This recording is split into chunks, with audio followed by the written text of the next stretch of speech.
Hey, listen, I know that you guys, especially those of you who are coaches and consultants and solopreneurs, are looking to get on podcasts. I have been on over 70 podcasts just within a 5 to 6 month period in 2020.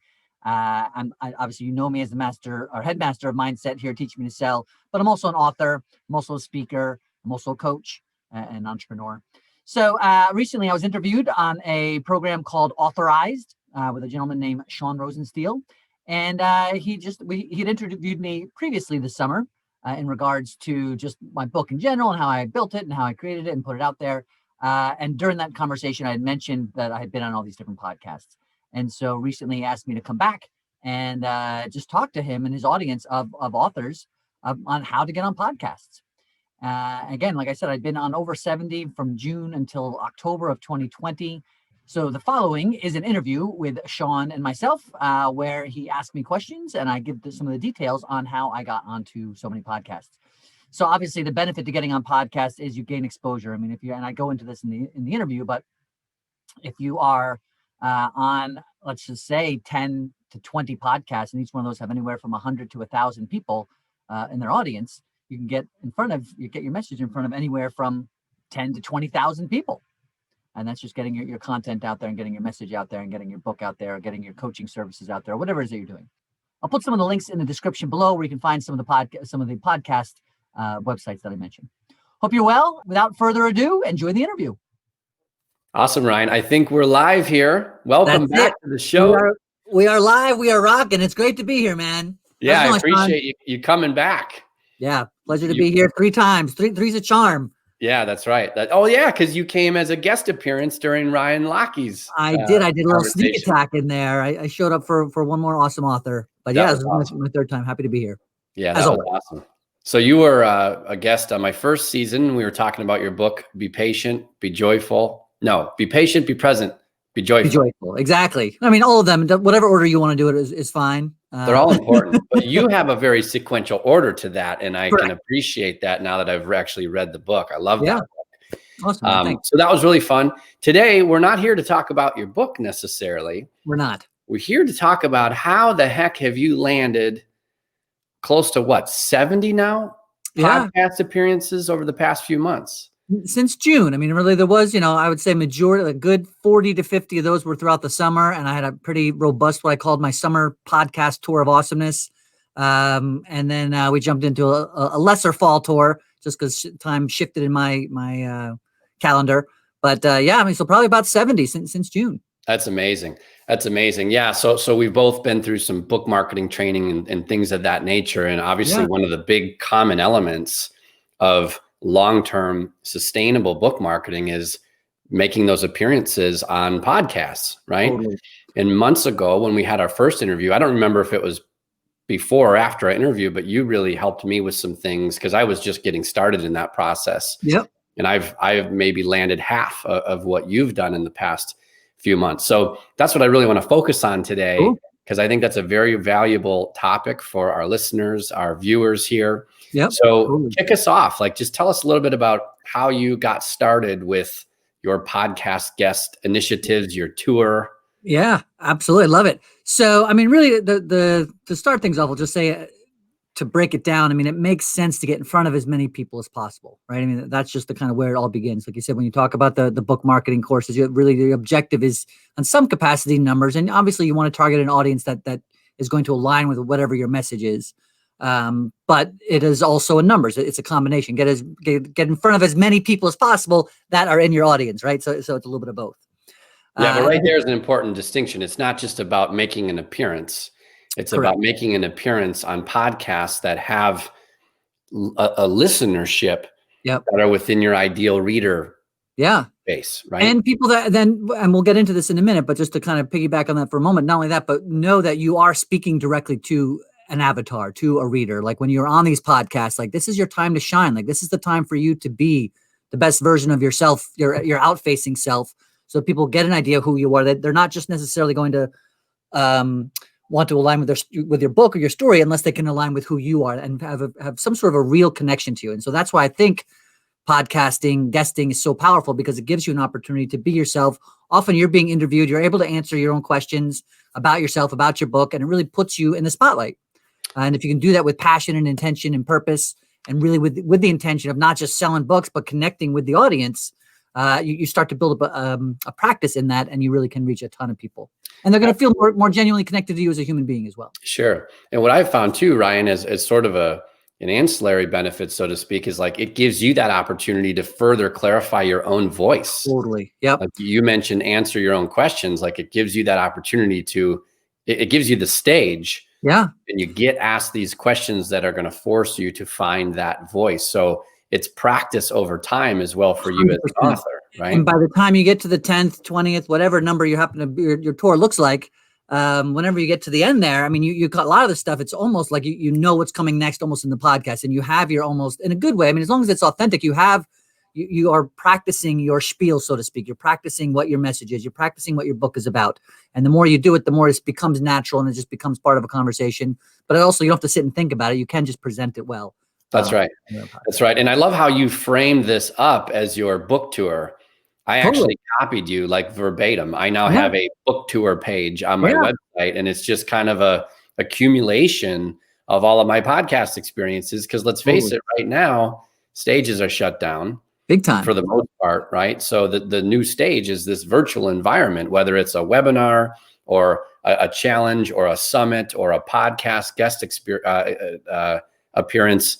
Yeah. That's it. Right now, that is the stage. So I love how you frame that into your book tour, because it kind of made it exciting, fun to follow. And fun for me, right? So today's stop on the tour is in Canada. Tomorrow's stop on the tour is in Australia. Next stop on the tour, I was all over the world from my office here. Yeah, that's awesome. And right now you're in Dallas.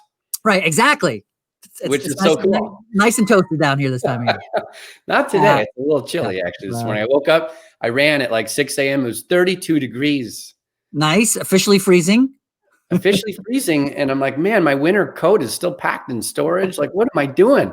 But after about the first half mile, the numbness set in. I was fine. But you're good to go. Yeah, I was good. I felt like I was waking up again in Chicago. It was really weird. Okay. So you set the stage.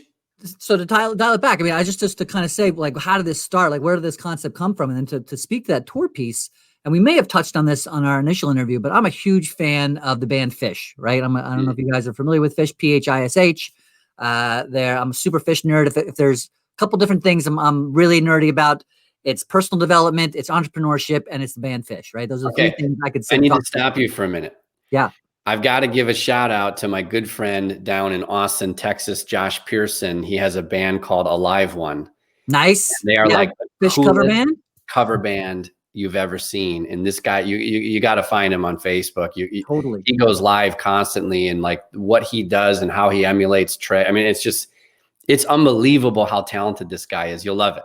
You don't have to sell me. I'm in. I'm gonna get the details. Now we'll put it in the comments below or something like that, and I will absolutely look them up today. All right, well, that's a rabbit hole. There may be a lot of, just fair warning, there may be a lot of rabbit holes in today's conversation, but if you're lucky, because that's a sign of a great conversation.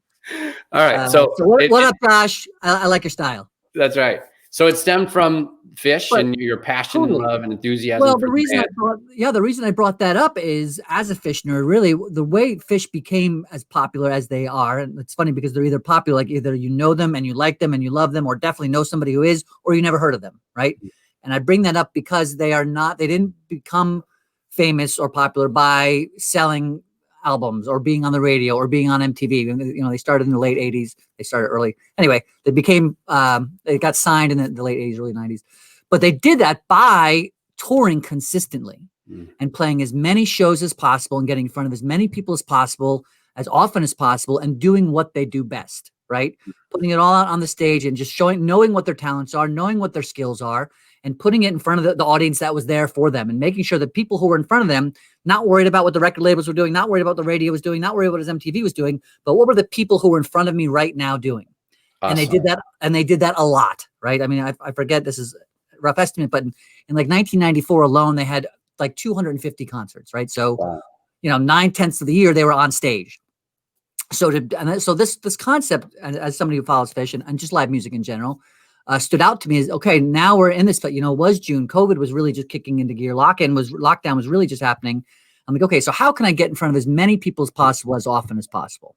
I love how you brought I love how you brought that lesson of touring and that lesson of consistency through Fish's story into your podcast efforts. That's really cool. And the thing is, when they started, in the 80s, 90s, there was no internet. They didn't have the opportunity that we have today where we can get in front of literally thousands of people sometimes, right? We talked about 50 to 70 podcasts over 6 to 7 months. Let's just say the smallest audience I have is I was on a podcast maybe with 10 to 50 followers, but the largest one has 10,000 followers. You float in there, it's probably an average of about 1,000 people an episode, right? So that's an average of 50 to 70,000 people I got in front of over the past 6 to 7 months. Well, and that just accumulates and stacks. I mean, there's a compound effect because that's so-called evergreen now. So all of those 70 interviews are forever accessible on the web, assuming those guests or assuming those hosts keep their podcast maintained and up to date. But that is so incredible because that just stacks and stacks and stacks. And your message, your story, your book just continues to reach more readers. Yeah. And you are, you're purchasing real estate, right? You're purchasing content real estate in the grand scheme of things. It's like, okay, if I bought a plot in downtown New York City in 1920, whatever it would have been, obviously worth millions of dollars now. So 60 years from now, whatever number you want to use, how many views will if you're on X amount of podcasts, how many times could you have been heard? How many books could you be sold? How many new members of your audience can you find, right? And allowing time to kind of, and life. I love that. And I almost look at it as you're leveraging other people's real estate. 100%. Right. And you have no ownership. You have no maintenance of it. It's just, you're leveraging other people's platforms. It's just time. And it doesn't even physically, it doesn't cost you any money either, by the way. Right. Especially for some of us who we might have just put in a book. We've been bootstrapped just to get there or whatever. You started your own business or if you're, whatever you're doing, do not necessarily have to pay for advertising. This is another great way to get in front of a lot of people. And it takes some diligence and some focus and some communication and some time. But from a financial standpoint, it's also doesn't cost you anything. Right. No, it's awesome. Okay. So here you were back in June, you've got this book. Yep. You're looking to go on this summer tour, so to speak. Did you have a target in mind? I mean, did you set like a quantitative number of how many appearances you'd like to make? Or did you just say, I'm just going to go at this and be consistent? Yeah, I literally just kind of started one day, but to be honest, it wasn't even so much of a plan as much as I started off with like 1 or 2. And then that's kind of when the plan started, if that makes sense. Like once I kind of started doing it, once I reached out to 1 or 2 podcasts, I turned into 4 or 5 to 10 to 20 type of thing. And I just was constant with it. It was a daily part of my regimen. Okay. So I think one of the most difficult things, at least in my experience, was getting started. Yeah. Like anything else, right? And momentum takes shape and you start to gain some traction with it. So how did you go from like, here's my idea, I think I want to go get on a podcast or two, to wow, I'm booked? What did that look like for you just getting started? Yeah, just getting started. I mean, it was as with most things, first of all, it's always just take any step, right? For those of us who have any challenge with taking action, just take one and see what it feels like, see what it looks like, and then take it again. Take the same one a second or third time, right? So I think I initially, I just I started on Facebook, to be honest with you. In fact, now just bring it all back in the noggin here. I started on Facebook. There are Facebook groups. I literally, if anybody out there is watching this, they're not sure where to start, you can go onto Facebook. And if you just go into the search feature and search podcast guest, like that's all you have to type in. And you'll show, like, I think we talked before, there's 4 or 5 prominent ones, but there's probably about 10 to 15 at least out there. And these are groups that you log into. I mean, you have to sign up to typically say, I want to be a part of, because they don't want people spamming. But you go in there and it's made up of hosts. It's made up of guests. It's made up of professionals who want to be guests. And you go in there and there are people saying, there's a hashtag, maybe become a guest or be a guest or don't be a ghost, be a guest or be a host. And you just, there is a community, there is conversations. You do go in and you say, okay, here's my background. Here's what I am. Here's what I'm looking to promote. And you, to your point earlier, you don't want to just reach out to everybody. If somebody says, I got a podcast on aliens, and your book is not about aliens, you're not going to say that. You want to be on there. I've had that happen to me. You were on aliens? No, I politely declined, but it's interesting what kind of feedback you receive, right? Yeah. Just for the benefit of our viewers and listeners here, because I made a post in the authorized community a few weeks ago about this. And Ryan, you may have different experiences and I want to hear about it, but there's 4 groups here that I found to be very helpful. The first one's called Podcast Guest Collaboration. The next one's called Podcast Guest Connection. The next one is called Podcast Guest Interviews. And then the final one is I'll guest for that podcast.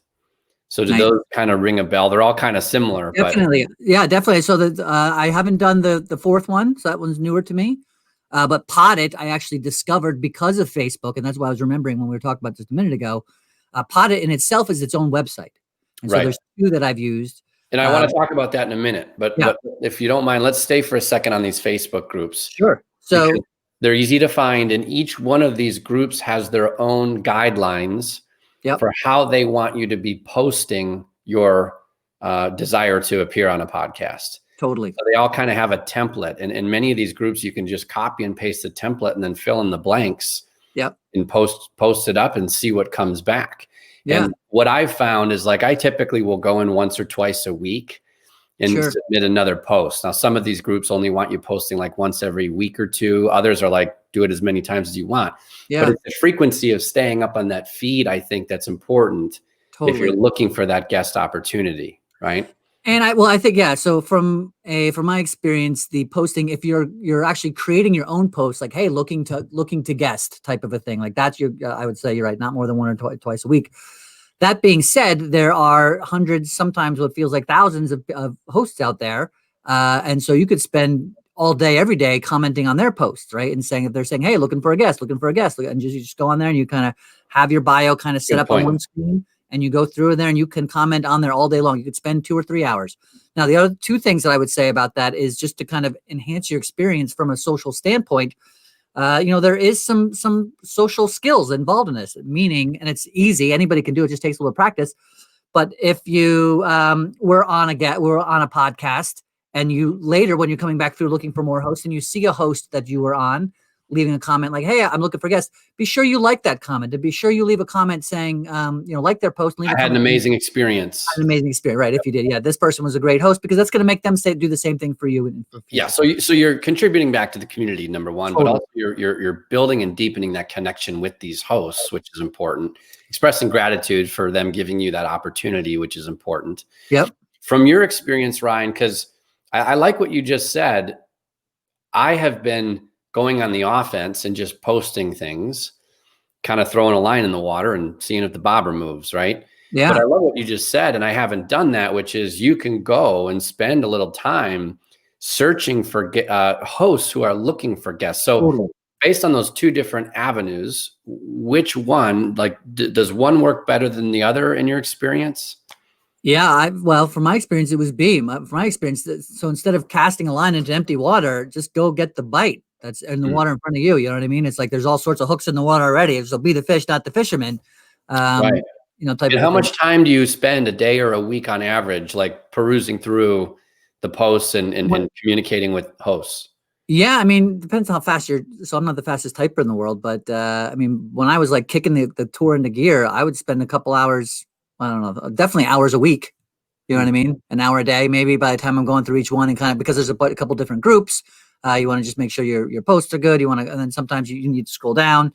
And real quick, before I forget, the other piece to commenting on a host's post and leaving a comment and liking it is, and saying something nice about it, is then when other hosts come on here and they're just kind of scrolling through the pages, they begin to see you over and over again. You become familiar to them, and now they've seen that you've been on. Hey, he said thank you to this host. You said thank you to this host. You said this guy's been on a lot of podcasts. Let me reach out to him. And the funny thing is, I'll say, by the end of my tour, I didn't even have to do posts anymore. People just reaching out to me on Facebook and on email. Hey, saw you this. And I started getting stuff that I didn't even sign up for. People asking me just to be a guest on their podcast. Well, I think you made a really important distinction a few minutes ago when you mentioned following up and interacting or thanking them or giving them hey, I was here on your podcast. Great experience. You're a great interviewer. It was so much fun. Thanks for the opportunity.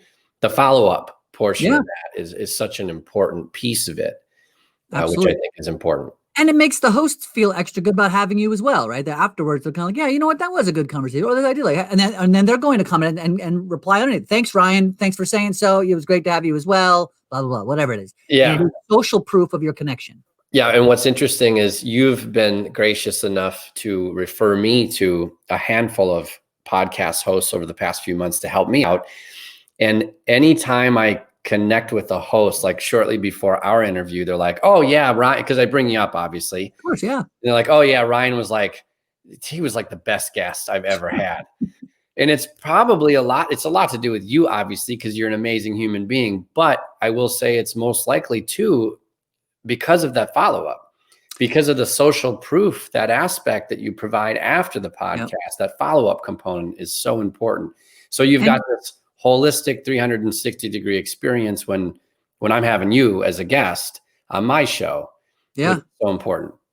And it's all the same thing, right? I mean, and so to those points of social proof and gratitude and response, I mean, that's who you want to be when you're connected. This just as a quick tip, right? For anybody else out there, that's who you want to be when you're on these podcasts anyway. That's how you want to be always. As a human being. Exactly, right? It all comes from a good point. But I'm saying for this, right?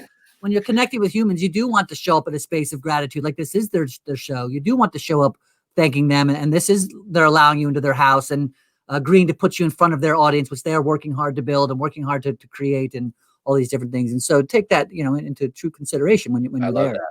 I think one of the things we may have missed about you investing some time scrolling through what's available is the time it takes to do due diligence, to click over, open Apple or Spot, whatever it is, and say, hey, what's the description on their podcast? Who are the guests that have been on the podcast?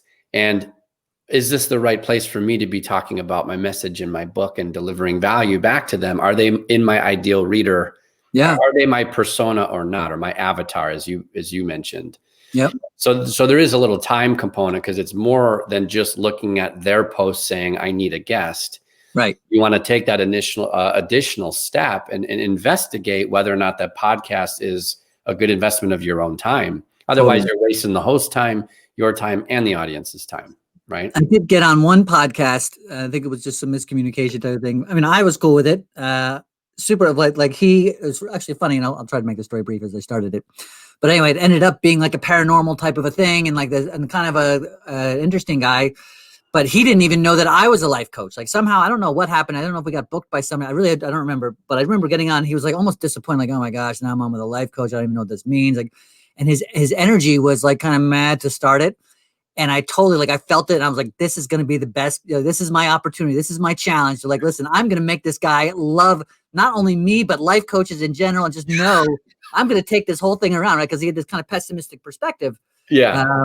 And afterwards, and we did, and it was awesome. And I was just like, yeah, he's like, so why, I don't like my wife telling me what to do. Why would I want a coach telling me what to do? I was like, all right, man. I was like, that's not what we do at all, first of all, right? So anyway, that's not what this call is. He's like, you're a life coach? I thought you said life ghost. Right. That's right. I was so excited. I thought you were Bigfoot. I was completely confused. But anyway, we did turn it around, and it was great. And by the end, he's like, oh my gosh, because you know what, Ryan, and this is even, I think he says on the podcast, I really wasn't expecting much out of this, and ended up being. So I say that now also there's an opportunity, if for whatever reason you end up not doing your diligence, end up somebody, that's not a reason to say this sucks and I'm not going to do it. That's a reason for you to step up your game and look for the opportunity for growth. Right. No, I love that. I love that. Okay. So you got involved with some Facebook groups. And by the way, I think we should mention too, because you mentioned Potted a few moments ago. Yep. And Potted is a very thriving Facebook community and a group. But Potted is actually its own website platform. Yeah. That has hosts and guests collaborating. It's like a dating website for a host and podcast. Yeah. That's it, matchmaking. Exactly. Yep. So there's a free and a paid version. I recently signed up for the paid version. And what really drives me nuts, Ryan, is like I go on. What's neat about that community, that website, is when a host matches with a guest, on the dashboard, when you log in, free or paid, doesn't matter. It says like recent interviews. And I'll go in there to do a little offense and I'll see your mug sitting there. Recent interviews, Ryan and this podcast. And then I'll go in a couple of days later, there's another one. I'm like, son of a. You gotta get out there, man. Work the tour. It's amazing. Fish would be proud, man. Yeah, I hope they are. So there's Potted, which has been very beneficial to me. Yeah. So and I can't speak yet to the paid version of it because I just signed up for that a few weeks ago. Now the paid version so far in my experience gives you more features as a user. And I think they call it a rock star on that one. Rock right? star, yep. You become a rock star once you. Yep. So are you a rock star or are you a free user? I am both, meaning I don't pay, but I'm. Okay. You don't need Poddit to tell you you're a rock star. I love it. Okay, so you've been doing all of this as a free user. Correct. Okay, cool. Yeah. So what has your experience been with Poddit? Mine's been overall very positive. Yeah, overall positive as well. I think it's a great community. I think when I first, and again, there's been a lot of time for growth. I think particularly this is becoming a trend, and so over the past 6-7 months, they've grown, and I think they were newer when I first started as well. So there were some quirks kind of on the back end and through the messaging and through some of the stuff. So if I'm being, completely just, I don't know, whatever, like a real opinion, like an overall very positive experience. I think there was, sometimes I don't always get notified, but the notification aspect of connecting with other people and messaging, I think that there's some back end things, opportunities for growth there. Yeah, they need work. You can't even create a paragraph in that messaging app of theirs. Like every time I write a sentence, I'm like, enter, and I'm like, oh, and then I end up sending somebody like that, some poor like host, 14 messages. Yeah. So there's some opportunity for growth there, right? Yeah. And as with any business, right? You're starting stuff up, you're trying to figure it out as you go, especially as more people get on. But overall, like really very positive. The people that I met on there, even and on their Facebook group is great. There's that one. And then the other one that I use is called podmatch.com. And they were brand new. I was literally like one of the first 5 to 10 people on there, like as far as guests go. The guy had messaged me, like literally, in fact, I was there the day they launched. Like he hadn't launched. He messaged me on LinkedIn. He said, I guess because I had been promoting my tour on LinkedIn. And he goes, hey man, we're doing this thing. And so he messaged me. And I've gotten on there. I would say it's great. It's growing. I've seen them. They've got thousands of hosts and guests at this point now. So it's certainly worth checking them out. Again, stuff they're figuring out on the back end. Sometimes the communication between it isn't perfect yet. So there's opportunity for growth there. But it's like, there's different styles. So there's different styles of the platforms, right? Poddit feels like a little bit more, and I don't mean this negatively, even in the slightest, but whereas MySpace was kind of big and fluffy, like, you know what I mean? Like aesthetically and your user friendliness. And whereas LinkedIn is maybe a little bit more thin, or I don't know, just like the style is different, right? Sure. So there's different stylistic of the platforms and there's something to be said there as well. Okay. So Podmatch. And then I haven't used that. I'll check that out. I recently signed up as a paid user of podcastguests.com. Yeah. And it's very similar to Poddit, but Poddit to me is more of like a user, it's more of a platform, whereas Podcast Guests is more of like an email driven type of platform. Yeah. And so I have also, I know podcastguest.com, and I think I have email. Let me dial it back. I've not paid for anything, right? And I've gotten I've gotten nothing from them. I submitted to a bunch of guests. They send you an email once a week, like, hey, check out all these hosts, check out all these hosts. And I responded to a bunch of them without paying, and I've never heard back from one. Wow. That's been my experience in that. Now, maybe paying makes a difference. Maybe they put you up. Maybe they're getting thousands because it's been around for a while. Maybe they're getting, hosts are getting thousands of viewers and they're not responding. So I don't, that's just been my personal experience. It's not bad. It's just so that was my experience until I did convert to a paid user, I think 3 weeks ago. And now I heard, now like 3 or 4 maybe trickled through. Yeah. I got some responses. So that might be the type, that might be the one that you definitely want to pay for. And the juice is worth the squeeze. Yeah. Interesting. Okay. So this is really good information, right? So you go out and search for the types of podcasts that would be in alignment with your book, your message, whatever it may be. You're looking on Facebook primarily, as well as some of these other platforms. We talked about Poddit. We talked about Podmatch. Podmatch.com, yep. And Podcast Guests. And I'm sure there's a slew of others that we haven't heard of. Okay, so you're out there. Tell me about how you approach the communication. Like, because for me, this is a form of cold calling. I've never been comfortable with, going door to door or cold calling. Like that to me has always been really intimidating. Sure. So how do you approach the messaging? Because now you've got traction, you've got history, credibility, experience. people look you up. They're like, oh gosh, this guy's, all over the tour thing, right? He's a rock star. Even though his badge on Poddit doesn't say so. Not say it. Apparently he is anyway. Yes. So, but how do you approach that? If you're just starting out, are you just messaging them cold saying, hey, here's who I am, what I do, the book I published, and here's the value I believe I can bring to your audience. Let me know if it's a fit. Totally.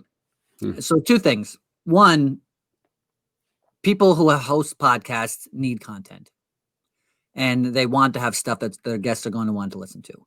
And they don't necessarily, they're building a business, they're building their podcast, they're doing these different things. They don't necessarily want to have to go out and look for people, if that, you know what I mean? So if you approach them that you are, and you are, by the way, genuinely, you have to want to be and be, but you're bringing something to them. It's not a cold call. Like I'm trying to sell you on me, as much as like, listen, I have something for your listeners. I have something that is going to benefit the people and that's why you do, to your point, you do your diligence, you find out who their audience is. And you go to them with authenticity, with gratitude, and with intention of bringing the most awesome, like fish, bringing your best self to the show and say, here's where it is. Here's who I am. Here's what I have to offer. It's still cold calling. Yeah, but it's not, because they've signed up for Poddit. They've signed up for Podmatch. They put the post on the Facebook group. Yeah, they're out there. They're asking. They're saying, hey, I'm looking for guests. I'm looking for guests. I'm looking for guests. So it's not like you're just showing up and somebody's not looking for guests and you're saying, hey, let me be your guest. Right. They're looking anyways. You just need to show them why you're awesome. So I love, okay. So it makes it easier when they're out there welcoming or inviting that. Have you gone out cold to a podcast, like a really popular podcast that maybe doesn't need a guest because they're backed up, their schedule's full. They've got, 500 positive reviews on iTunes and they've got 100,000 people subscribed. Like, Yeah. have you gone out to anyone beyond the sphere of these groups and these websites? Okay. I maybe if I have a little bit, I can't say that I have with any particular success. And by the way, that's not a reason not to, right? I mean, that just from a time frame point, I found out what was working for me, and it was a numbers game. But at the same time, if playing the numbers game, and this is really just a rabbit hole, so to speak. If you were to, instead of doing anything that we just spoke about, to your point, find, let's say, 20 podcasts like that and build up a practice of reaching out to them. And maybe you're going to only land 5 instead of 50, but those 5 are going to have 500,000 people versus the 50,000 people. You know what I mean? Sure. So, and you can build up a practice, you can build up a spiel, you can build up a marketing technique for those. So I wouldn't say that's a reason not to do it, as much as I just kind of went for the low hanging fruit as quick and because I could get the most bang for my buck in a single thing. Yeah. Makes sense. What do you look for? Like when you go out and you see someone wants a guest and you go do your due diligence, you look at the description, you look at some guests that have been on the show before. Like, what is it that you're looking for specifically when you investigate whether or not a podcast is a good match for you? To be honest with you, Sean, I like to get in front of as many people as possible. I think as long as the people seem like they're kind and connected and have good intentions in their podcast, and it can be a fun time. I mean, as long as there's something that I'm not offended by anything that they're doing or saying, and on some level, I mean, so my message is patience, is presence, is joy, it's creativity, it's intention, it's for entrepreneurs, it's for anybody who's looking to live life on purpose. And so that's a lot of us, right? And so I was in a space where I knew there was a lot of, like I said, all these different podcasts kind of spoke to a lot of their audiences. So for me, it's not so much what I'm looking for, if anything, is I'm looking for what I don't like, right? So if there's any red flags, otherwise I'm going to reach out. And I'm going to leave it in the point where you don't want to bother people if it's clearly not for them, right? You don't want to, again, if it's going to be a completely different topic altogether, don't waste their time with your message on Poddit or your message on Facebook, right? But if it's kind of borderline and maybe there's just some other synergies, you never know where it's going to go. I would let them then decipher, right? Is this guy right for me? Is this guy not, or gal not right for me? But if you see, like, if there's a 40% match, right? The 40%, okay, I think that, there's certainly 40% of their audience or whatever, I connect with this person. It can't hurt, my opinion, to reach out. Sure. That makes sense. So tell me about how your book plays into this, because I remember, like, when we first started communicating, you shipped a signed copy of your book to me. Yeah. So, which is amazing. I don't do that. Like, I very gently ask, hey, if you want a PDF or an audiobook version, I can make that available to you. Just let me know. And I find that the people who say, yeah, I would love that, I'll send it to them. And then right before our interview, they're like, I'm so sorry, I haven't had the chance to read your book. And it's like, I don't expect you to read anything. Right. That's a lot of pressure for you. Don't worry about it. If you ever want it, it's there. But you kind of took everything to the next level by shipping me a signed copy, which is really cool. So is that part of your process to make sure that? Yeah, 100%. And there's a couple different reasons. Again, if you're leaving it all on the stage, right, we'll take the Fish model, right? The people that walk away from a Fish concert, they don't just walk away that I heard this band is good. They walk away with an experience. They walk away with what it was, right? And so for me, like when I'm on this, I mean, I have so much confidence in my book. I love my book. I know that it's changed. It literally has changed lives.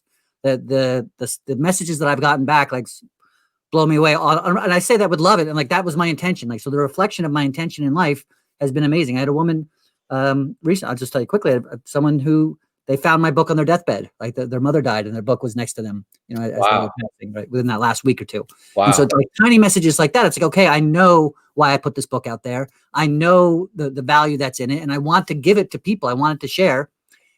And if, again, going back to the reason why I kind of started looking to this podcasting guesting thing to begin with, is these are all people who have a voice and have an audience, right? So they are literally an influencer of some sort. What that level of influence is going to vary, but giving my book physically and knowing what it is and knowing that it is something that they can read in a half hour if they want to, and knowing that it is something that you can open at any point. And I know that it is the product where people are going to at least glance at it and get something out of. Sure. And knowing that these are people who have some sort of an influence or an audience and a voice that they're sharing regularly, to actually make sure that they have a copy of my book with an authentic note in it from me to them, thanking them for having me. Asking if I can be on the show again or whatever, or, how can I serve you best from here? Like authentic gratitude and intention, connection. I think that is my intention in that is to get my book to more people. So not only did you have a positive experience with me on your podcast, and then not only did you get a copy of my book, but let's say 3 weeks later, 4 months later, you have a different guest on and you're talking about something else. You're going to say, you know what? I got this book that I got, right? And now you're on 2 episodes, right? That are evergreen, that are showing up later. So the intention is leaving something with them. I love that. And I love, like, I'm picking up your mindset, which I think I share this mindset, which is like full measure. Like growing up, I always thought I had an addictive personality and I was, using vehicles that weren't so healthy for me. Right. And I still have that addictive. I like to devour things and go if I'm going to do this, I'm going to do it the right way. So I love what you're suggesting here. And that's a piece of my process that I haven't done very well, which was like have a gift show up for them. Totally. Which is so cool because I don't think a lot of people are doing that. And that certainly makes that impression that much more powerful. So I appreciate you sharing that with us. And there's 2 sides to it as well. Like to your point, I would say a majority, I'm thinking out loud here, but so there's a couple different things. One is if I can, I always send them a copy beforehand. But if not, I always send it afterwards, right? So sometimes it's just like we book it and I don't necessarily have a conversation with them and it's going to be maybe this week or tomorrow or 3 days from now or whatever. We're going to have the podcast and they're not going to get my book in time. So then I just set it up. If I know it's the case, then we do it. And then after I say, listen, thank you for having me today. I know we talked about my book. I really appreciate you giving me the opportunity to share it with everybody. I'd love to send you a copy as well. Would it be okay if I got your address? And they always say yes. And I always send them a copy. But 2, like in the example of you, if I was able to send it beforehand, and then sometimes they read it, sometimes they don't. But if they do, then you automatically have buy-in on who they are and it makes the conversation that you're having as you're guesting more authentic and more about the book. And depending what it's like. So for me, again, and this is not like I hate to sound all braggadocious, but I mean, I know what's in the book. I know why I wrote it. I know that I wrote it for me as much as for everybody else. So I know when I give it to hosts, that they're often surprised by the value in it, right? And so when they are surprised, and then we have the conversation. So many times they've been like, Ryan, you know what? I get books from a lot of people. I wasn't expecting to get as much as I got, that type of thing. And therefore, you're getting they're selling your product as you're guesting for them. Yeah, and one of the neat things too, I don't know if you've seen this or not, but I was excited to get your book, and I actually went to, I took it as far as taking a photo and posting it. I remember, yeah. Right. Which again is doing that same thing. It's like as a guest now, I was like, oh my gosh, this guy is awesome, right? I didn't get on his show yet. He got my book and he's already posting it and showing it to everybody. Right. So I know that there's some sort of social reciprocation there as well. Reciprocity. Exactly. Yeah. So there's that too. I mean, there's a chance that people will be excited like I was, and I'm not a social media, I'm more of a private person, but that was really exciting for me. I mean, it's so cool. I want to call this guy out. Yeah. Thank you for sending this, which is neat. And that has also happened many times. Like there have been hosts where whether it be before or after, they do a post on social media. It's just got this book, check it out type of thing, right? So there's more free advertising for you. That's huge. Some time and some love. That's awesome. So tell me a little bit, Ryan, about referrals, because I know for me, you and maybe two others, maybe three others, have really gotten my foot in the door and have done a great job of introducing me. And those referrals are contagious, because now I get done with an interview and I'm like, oh, I know 2 or 3 people that would be perfect for this show. How do you approach referrals? Like, are you asking these hosts if they know other hosts that would like to have you? I mean, do you proactively ask for the referral, or is it just coming naturally and organically? I don't. I think it's a great idea. It's something that never really occurs to me. Typically, I have, as I'm wrapping up my calls, my go-to has been like, hey, can I get so questions I ask are like, can I make sure you get a copy of my book? I always let them know that I had a great time, especially, that I did, and I'd love to be a guest again. Right. So I say that type of thing, but I haven't said that. I haven't asked for referrals for other hosts, but I just hadn't occurred to me, but I think it's a great idea. Are referrals happening for you? Not sometimes. Yes, definitely. So I'll get an email occasionally. Just said, in fact, I had one about 2 weeks ago. And I really haven't been booking much of a fall tour because I've been working on a bunch of different stuff. But I do have, people that say, hey, I got an email from my friend so-and-so said you were a great host. So absolutely. Yeah. Cool. Yeah. I think that's an important piece of it, only because I've seen it work so well. And I don't consciously ask, but it's one of the things I'd like to do. Yeah. Once the experience is over, is to be a little more proactive about that. And because there is, like anything else, there is a community, right? There's a community of hosts. They talk about the gear they're using. They talk about the different platforms for, pushing their podcasts on, and they're going to talk about their hosts, their guests as well. Right. And so I think it's something I hadn't really thought of, but I would definitely, now that you say it, recommend it. So we're post-interview here. You go on a podcast. The podcast is done. It gets published, and sometimes that's days, sometimes it's weeks, sometimes it's months, depending on the host's schedule and how backlogged they are, right? So usually it's not instant, but unless it's live like this. Because we're rock stars. I'm just lazy, and I'm trying to cut down the post-production. It's already done. I don't want to, hands off, set it, forget it. Still got to rip the audio and get it into, my podcast host. But okay, so afterwards, they send an email, or you see your name tagged on social or whatever, and they make a blurb about it. Yeah. Because I've seen you do this very well. So then you go ahead and you post as well. Yep. Saying, I just went on this podcast, or thanks to this host, and here's the show, and here's what it's about. So you're proactive about posting your own content on social media once an episode is released. Absolutely. And you're doing a couple different things. First of all, you are helping the host out. Again, thank you for having me. So now I'm going to do you a favor and try to get you in front of as many people as possible, for multiple reasons. One, so they can see my stuff. B, so they can see your stuff.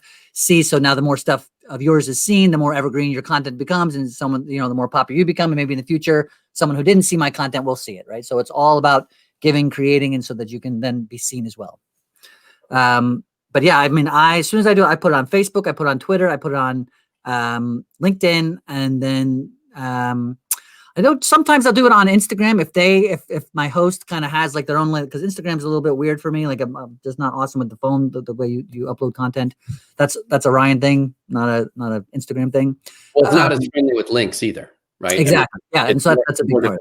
Yeah. No, but sometimes hosts will forward me like a file that I can upload, and it's just like a short video, like a short blurb cut out of thing, or they'll mention me on their own Instagram thing, and I'll just kind of add it to my story so other people can see it.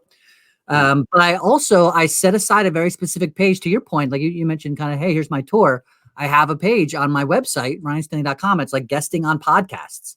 And if you go on there, you can just see every single post. You can see all 70 interviews from June, and you just kind of scroll through them. I set it up almost like a blog. You just go from whatever day that they were launched is whatever day they show up. Yeah. And that's really helpful too, because when you're pitching yourself to these hosts, oftentimes they want to see how you are on camera, or they want to Yeah. hear you. Like, they're not only looking for you as an individual, but they're looking for your technical setup. Yeah. And what your background looks like, and what Yeah, your, how you sound, and how's your lighting, how's your microphone. They want to make sure that the quality is a certain caliber. So what's nice about what you're suggesting, and what I accidentally stumbled into thanks to your lead, was creating this tour page. So now, rather than saying like, oh, these are my podcasts that I like, here, check this out on iTunes, here's a link to YouTube, here's this interview over here on Facebook, whatever it is. Now it's just one link. yeah, and it's got all the stuff kind of aggregated, to your point, all in one place. totally. And you're like, hey, here's proof of my awesomeness, right? And here's the different types of people I've connected with, and the different types of shows I've been on, and here's my ability to really share my truth. Right. Yeah, I love that. Very cool. And again, it just gives people opportunity to kind of, and by the way, whatever if you're an author, if you're a coach, or whatever the reason that you're into this space, having that on there also, just if somebody who's not a podcast host or whatever just happens to come across your website, it also says, okay, this person's has experience in being out in the public eye and presenting themselves and connecting with a lot of different people. Clearly they have an audience. Clearly they have a networking, they have a network, all the different things. It just adds to your awesomeness. Yeah. No, I love that. So I struggle with this because I'm using primarily Facebook, and I think LinkedIn to a lesser extent. And then I do have Instagram and Twitter, but like, it's a ghost town. Like, I don't even have posts up on those. Do you see one of these platforms for you getting more traction than others as it pertains to you sharing your podcast interviews? I don't. And that's the answer. I say that with hesitation, meaning that I'm not, I haven't looked too much into the data on it. I feel like, so for I'll start with Facebook, right? So Facebook, I post in two places. One, I post on my personal Ryan Stanley profile, like, hey, I'm a dude from Annandale, New Jersey. And then I have my own like coaching page, right? So there's a profile and there's a page, and I post on both of those. It got to a point where I was like, literally, I was sometimes posting 5 or 6 a week, right? As I was like really deep into the tour. And like, sometimes I'd be like, have one today, tomorrow, the next day. And then one from a month ago that I recorded would suddenly, I'd get in the email. And Right. so I wouldn't do more than one a day, but sometimes it was every single day. And so friends, family, that type of thing, they're not necessarily going to like every single post. Like, all right, here it is again, Ryan again. But at the same time, a lot of them are clicking on it and looking at it. Or one might look at one day and then another one the next day, and that type of thing. So interestingly, if I see and I've done my own research in the sense that I'll go back and I'll look at YouTube videos, because that's where I can measure other people's data, right? So by YouTube interviews that I've done, like 9 times out of 10, my interviews are some of the most watched, right? They have the most views. Now, I bring that up in the sense that I love to, on my Facebook or wherever, share the YouTube version. And I do that. I like doing that because I can see the results. I can see the counts. I can see the views. You get access to those analytics. They're public. Right. As opposed to if I put an Apple thing or whatever, I can't see if anybody saw it. I can't see if anybody clicked it. I can't see how many views, and the picture doesn't come up the same, right? So there's for me as a viewer and as a guest, I prefer to share the YouTube videos of when they're available. So I say that in the sense that my point of bringing that up is I might not get a lot of likes, but then I will notice that people are certainly checking out the YouTube videos, right? I can check that by the count of views. Let me ask you a really granular question here, and now we're really getting into the weeds. But when you share on Facebook a YouTube video, are you making a blurb and pasting in the link and sharing that? Definitely. Yeah. Okay. And my whole thing was all about the tour, right? That was my marketing, So I want you to try this, because this is something that I've just found, I don't know, maybe in the last year, but like Facebook algorithms, like, you have a page, and the algorithms are terrible for people with pages because, you want to penetrate more than 1 or 2% of your following, you have to pay, just boost it. So what I found, Ryan, and I want you to try this because you're kind of into these analytics. Yeah. Obviously, if it's your page, you can see how many people have seen it, engage with it, etc. Next time you go to post, what I want you to try is take a screenshot of the video on YouTube. Okay. When you go to Facebook, upload that as the photo for your post. Okay. Write your blurb, and after your blurb, in parentheses, put, link to the interview in the comments. Okay. Or link to interview in comments below, or whatever. Yep. The moment you post it, add that comment, paste in the link there, and it will kind of translate into the thumbnail and all the details of the video. Yep. But I've come to learn that Facebook Likes comments. No, Facebook doesn't. I mean, yes. Oh, Facebook doesn't like YouTube. Facebook doesn't like any other website. Right. So in the main content area of your post, when you're putting the link there, it's a signal to Facebook saying this post is linking away from us. So by uploading a photo and having nothing but pure content and maybe your tags there, it's a very pure organic post that you're making. Yeah. And then you sneak in the link to go away in the comments section, so that the hope is your post gets full algorithm privileges. Totally. And it will be shared or penetrate your database more. So try that. I'm in. That for me has worked really well in getting more exposure on my post, because we all know it's terrible out of the box. Right. But you learn as you go. That's a great tip. I'm in. I'll let you know. I'll check it out for number 4 when I'm back for 4th. That's right. We'll hear about those results. Yeah. No, that's awesome. All right. So we'll wrap up here, and I appreciate this. I'm pretty sure today is Giving Tuesday. Cool. And I didn't know that, but I'm in. You're giving us a lot here, so I appreciate it. That's always my intention, Sean. So what would you say to someone who has authored a book? Yep. They know they should be making an effort to guest on podcasts. Yeah. They haven't started yet. It's kind of this big unknown territory. I think today you've done an incredible job in kind of mapping out the process start to finish, which is awesome. Yeah. So what would be your guidance for them if they were like on the 1 yard line to taking action? Yeah. First of all, it's simple and it's easy. It just takes time, and it takes intention and follow through. And so I say that in the sense, if you're an author, so the first thing on the 1 yard line, it feels like, oh, I got a job, but whatever you're doing, I don't necessarily have time to sit down Facebook all day. I don't have time to go to Podit, go to Podmatch. You do have time. You're just probably spending it on Netflix, or you're spending it doing other things. Or your day job. Yeah, or day job. But that's what I'm saying. Even if you have a day job, there's other time that you could be like, I mean, if you want to do priority in your schedule yet.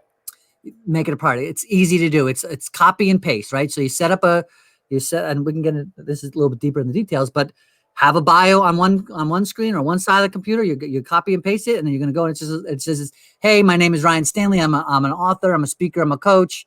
I've been a certified coach, whatever. Since this, I have a little blurb. I'm looking to guest on this type of thing. I'm excited to hear from you. Let me know your thoughts. So whatever it is, you just copy and paste it.